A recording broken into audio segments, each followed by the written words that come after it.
Stop the steal. Protests and celebrations across the U.S. while Biden supporters tout the president-elect's election victory. Many supporters of President Trump say this is not over yet.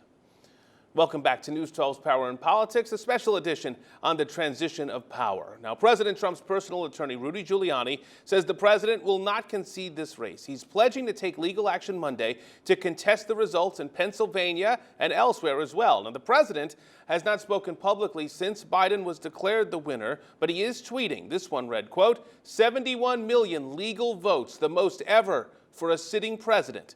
Again, there has not been evidence at this point of widespread voter fraud, and Twitter has flagged some of the president's posts in which he claims he is the winner of this election. Joining us now is Republican Congressman Peter King. Congressman, thank you for being here. I'd like to read you a tweet from Rudy Giuliani just this morning. Here's what he said. Up early working on PA. Real Donald Trump, election night, 800,000 lead was wiped out by hundreds of thousands of mail-in ballots counted without any Republican observer. Why were Republicans excluded? Tweet me your guess while I go prove it in court. Congressman, I think you're the perfect guest here because you support the president. You're also retiring. You don't have to worry about another election, so you can speak unfiltered, which I think you pretty much always have anyway. But what do you think of Rudy Giuliani here and this effort now to prove this election fraud, allegedly?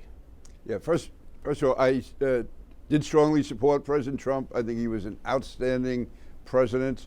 As far as right now, it's obvious that Joe Biden seems to have the Electoral College votes that are needed, and I'm also sure that there was some element of fraud in the campaign, but the president and his lawyers should not be saying the election was stolen or there was the fraud until they can prove it. Now, if they can prove it and bring it to court, that's one thing, but that should be resolved quickly, and once it is, if Biden is declared the winner, then all of us should stand behind him, and we shouldn't be getting into questioning the legitimacy of the election. And also, I wouldn't want Republicans to do for the next 4 years what Democrats did to President Trump, saying that Russia was involved in his election and his election was tainted. An election's election. Once it's over, it's over.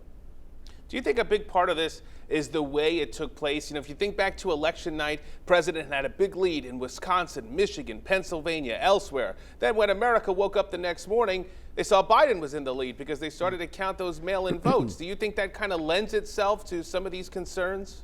Oh, yeah, it does. I mean, this was the first time ever we had this. Usually the absentee ballots or the mail-in votes are sort of secondary. And I've never seen an election in New York, hardly ever, where there's any real difference between the actual vote on Election Day and the absentee ballots. But obviously, because of the pandemic, this was entirely different. So I can see why Americans were surprised, why Trump supporters, why President Trump feels bad about it. But the reality, this was an unusual election. I think in other years, President Trump would have won, but you have to play the cards you're dealt. So we're going to see now what Rudy Giuliani and the president's legal team have in terms of evidence. They say they're going to start filing these motions on Monday. Do you expect a long, protracted legal process to play out here? I would hope not. I'm asking that if they have the evidence, they submit it in the court, try to get a quick decision, and not drag it on. Now, listen, they may have evidence that we don't know about. There could have been computer mistakes. There could have been any number of things that could have caused large numbers of votes to go. But until they have the evidence of that, they shouldn't be talking about it.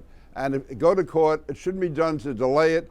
The idea should be to get a quick, just decision. All right, let's talk about Joe Biden now because he is the president-elect. And I want to ask you, do you think he means what he says when he talks about bringing the country together? He says he'll be a president for all Americans, but that's what every president says when they give an acceptance speech after becoming president-elect. Do you think he actually has the ability to do it? It's going to be very tough. First of all, some of the people around Joe Biden, whether it's Bernie Sanders, whether it's Ocasio-Cortez, we can go through the whole list. I mean, these people are out to get Republicans. Some of them are already talking about trying to keep Republicans from getting jobs when the administration is over, following them into private life. I mean, the hostility against Donald Trump, actually, when you think of it, to say for almost 3 years that he was an agent of the Russians, that he and Putin collaborated when there was no evidence for that whatsoever, it's going to be hard to undo that. But I think probably if there's any Democrat that could do it, it would be Joe Biden. I just hope that he's still up to it because, again, he he's not as quick as he was several years ago. I have no personal issues with Joe Biden. I know him. He's as far as I'm concerned, a decent guy. But I'm concerned that he's not going to fully control this administration. That's what I wanted to ask you, too, in this polarized setting that we're in right now. Will his base allow him to work with Republicans? And would it be a gift almost for his presidency if the Republicans end up controlling the Senate? Because then he at least can say, I have to work with Republicans. I have no choice here. If Joe Biden is elected president, I think the best thing for him and the country is to have a Republican Senate that would force negotiations.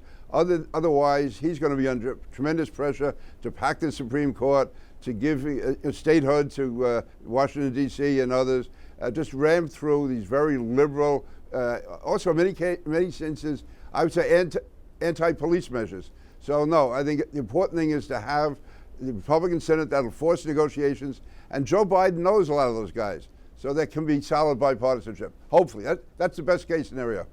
In 30 seconds or so, again, we'll see how the legal process plays out. But if President Trump did indeed lose here, do you think he runs again in 4 years? I think he may. First, let me thank Senator Blumenthal for the kind remarks he had about me. I appreciate that. Donald Trump can do anything.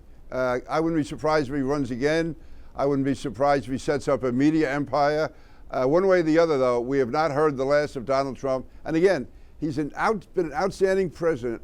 And I hope that he doesn't tarnish his legacy at all by dragging this on once it's obvious that he has not won. He got more votes than any Republican candidate in the history of presidential politics. We'll have to leave it right there. But Congressman King, thank you so much. We'll be right back.